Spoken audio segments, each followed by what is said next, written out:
Let's go to Washington and speak to Bill Frelick, who is a director of the Refugee and Migrant Rights Division at Human Rights Watch. Bill, I hope it is Frelick and not Frelick. If I'm wrong, obviously, please correct me.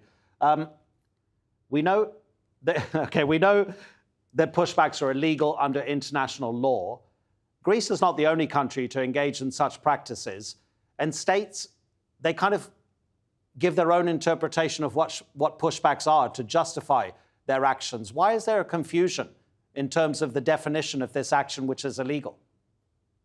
Well, there shouldn't be any confusion whatsoever. These are collective expulsions. They are illegal under international law, under European Union law.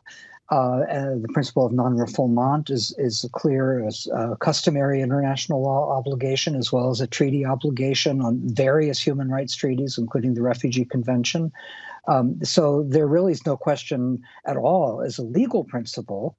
The real question is what happens in the dark of night, what happens in so-called no man's lands, what happens when you don't have television cameras present or human rights monitors that are there to witness these violations. We have been, as you mentioned in the lead up to this interview, we've been documenting these pushbacks for well over a decade. I've been documenting them myself on that border, including within days of this interview, people talking about brutally being pushed back across the river into Turkey. And but I've been doing this for more than a decade, and sadly, the response of the European Union and of the broader international community has been mostly silence. Yeah, it's been happening as far as Greece is concerned since at least 2008. I thought it was really interesting that the European Union itself has a committee which is called the Committee for the Prevention of Torture and Inhuman or Degrading Treatment or Punishment. And that committee last year investigated Greek actions, and then the Council of Europe's Commissioner for Human Rights urged Athens to end these pushbacks, and yet they continue. So what will make Greece stop? Well, I think continuing to try to shed light on a situation that they would prefer to keep in the dark, so that people are aware of what's happening. But I do think that the European Union members are wanting to look the other way. They want Greece to do their dirty work for them.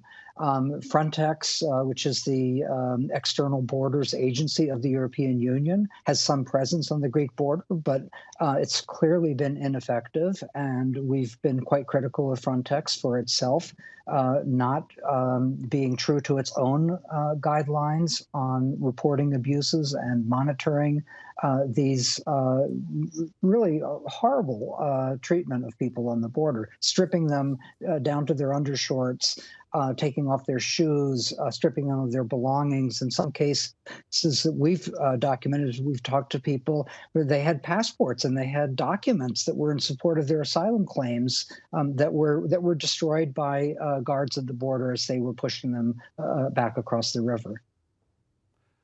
The British government has been dealing with migrants trying to cross the waters, the channels between France and the UK, and it's been considering passing a law that would decriminalize such pushbacks conducted by individual border agents. You know, my point is really that an organization like Human Rights Watch, if it's not going to turn to the law and try to get these cases prosecuted in court, the most, of course, that you could do, I suppose, is to continue the pressure, to continue to highlight such incidents and hope that citizens of particular nations will demand that their governments take action. But there you're getting into the property of politics. And of course, we know what's been happening across the European Union and probably around the rest of the world, the growing antipathy and even aggressive attitude towards newcomers, whether they be migrants, refugees, or anybody else. I think when I've had the privilege, I suppose you could call it, of interviewing scores of people who have been beaten and pushed back. As I say, I've done this quite recently, actually. And all I can do is to convey to people that, these are just normal, regular people. These are people who didn't ask for the situations that they found themselves in. Many of the people that I've been interviewing just in the past month are people who fled after the Taliban takeover in Afghanistan and fleeing for their lives and were brutalized on almost every step of the journey. Crossing from Afghanistan into Pakistan or into Iran, passing from Iran into Turkey, passing from Turkey and trying to get into Greece or Bulgaria. And in almost every instance, on crossing every border, they've encountered